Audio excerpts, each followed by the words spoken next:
Let's get to the big story breakdown. Well, Stable is building a new way to turn real-world assets like government bonds and money market funds into digital money. Now users deposit these tokenized assets and the protocol splits them into two parts. USST stablecoin that represents the principal and can move freely across DeFi, and YLD, a separate token that holds the yield and is limited to approved holders to meet regulatory rules. Now the platform also uses a governance token, which gives holders voting power as well as access to rewards as the protocol grows. Joining me from Abu Dhabi Finance Week is Reeve Collins, chairman and co-founder of Stable and co-founder of Tether. So thank you so much, Reeve, for joining us today. So you say that Stablecoin 2.0 fixes the flaws of first-gen stablecoins. So for our viewing audience, explain what you're doing and why you think your approach sets you apart. Absolutely. It's great to be here. And I don't want to say that it fixes the flaws. I want to say it's the evolution of the stablecoin. Because when we first created the stablecoin over a decade ago, it actually solved a huge problem the world had, which is pretty apparent because now it is the killer app of blockchain. Just look at the volume that is traded utilizing stablecoins and the worldwide adoption. So stablecoins enabled the global instant and free movement of money. However, after 10 years, after the industry's evolved, people are realizing that it'd be great to also have all of the collateral on chain. Now that RWAs are being tokenized and that collateral is coming on chain, we can now ensure that you know 24/7 that the collateral is there. And just as importantly, it's about the yield. These centralized stablecoin companies have issued hundreds of billions of dollars now in reserve, and they're earning a yield on that.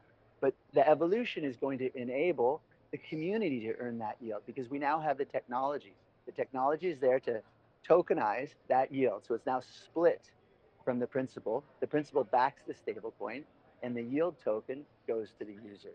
So those two things are what we're calling Stablecoin 2.0, the evolution of the stablecoin, because it now makes sense for the rest of the industry to follow these advancements because now the community truly reaps the rewards. Yeah, and Reeve, as you mentioned, you've been entrenched in this space for many years, and you also mentioned that you're separating the stablecoin from the yield through USST and YLD. So why are you designing it that way, and how does it actually help manage the risk? Well, now that all the collateral is on chain, so people know that the collateral is there and it backs the amount of stablecoin in circulation. But the other real narrative is the RWA narrative. So lots of high quality, low risk, great yielding assets, treasuries, money market funds, but more and more are being tokenized and brought on chain. One of the biggest utilities for them is going to be the backing of stablecoins. However, you can't have a stablecoin that's also yield bearing because then it's a security. So it's not freely trading, it creates some friction. Plus, the Genius Act in the US is stating that that's not going to be allowed. So our solution separates that yield from the principal. So now it makes the USST, our universal stablecoin, completely compliant both with Genius Act and the regulations around the rest of the world. And it enables you to have a tokenized income stream from that yield. And importantly, it allows the person who put that money in the system to receive that token. And they can also, if it's an organization or a company that's doing that, they can also figure out how much they want to divvy out. It's all very programmable, so they can share it with their users if they want to, but it's totally separate.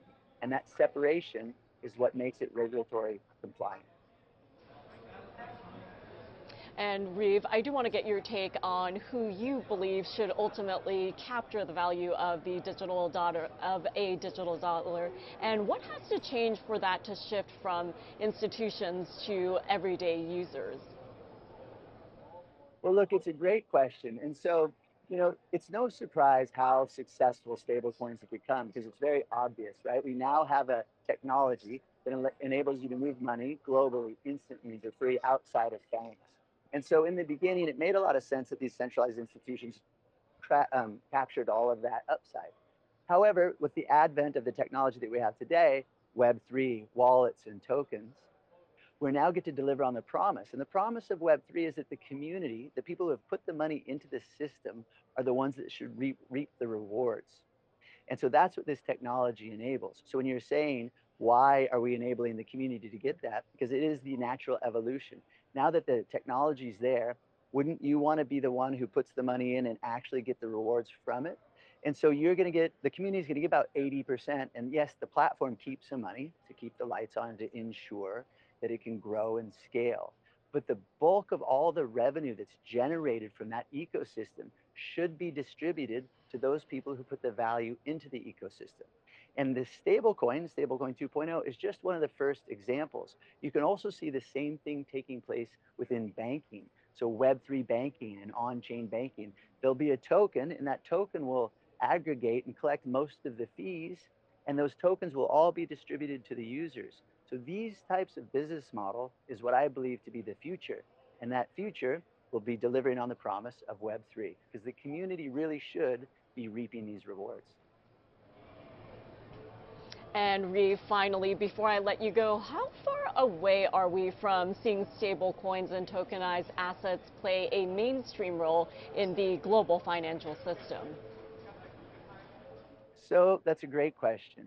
And we've all seen the regulatory winds shifting. And now that that's taken place, and the US is leading the charge with really enabling large institutions and organizations and banks who had never touched this space before to dip their toes in and to fully dive in. So once more the regulation gets finalized and coming out, you'll see the big players getting involved. And so that's what's going to unlock the trillions of dollars waiting on the sidelines. You've also heard a lot of buzz around large organizations stating that they want to issue their own stable coins. That's going to be the narrative in 2026 and 2027.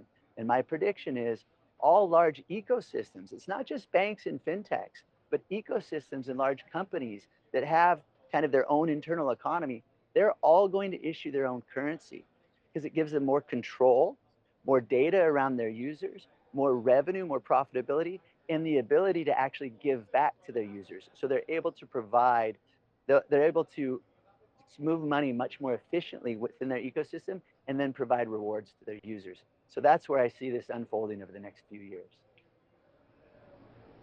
Yeah, and Reeve, before I let you go, since you're joining us all the way from Abu Dhabi Finance Week, what do you think is different this year from previous Abu Dhabi Finance Week gatherings? You know, they do such a good job here in Abu Dhabi hosting people from around the world and really world-class thinkers and thought leaders in the space and all the finance. And it's great to see how much more crypto is being spoken about this year. And stable coins definitely are the narrative. Tokenization is the narrative. It's because a lot of the traditional institutions that have come to this for many years are now dipping their toes in and fully leaning into the crypto ecosystem. And so it's definitely much more the narrative. And so I'm speaking on two panels here, which is really great to also see how much they're embracing it. And all the people from around the world, both in the crypto space and traditional, have come out here to just really participate and share with the world where they think the future of finance is heading. Well, Reeve, appreciate your time. Thank you so much for joining us. I know it's early evening over there, so appreciate your time, and thank you so much for sharing all of your perspectives. Thank you very much. I appreciate it.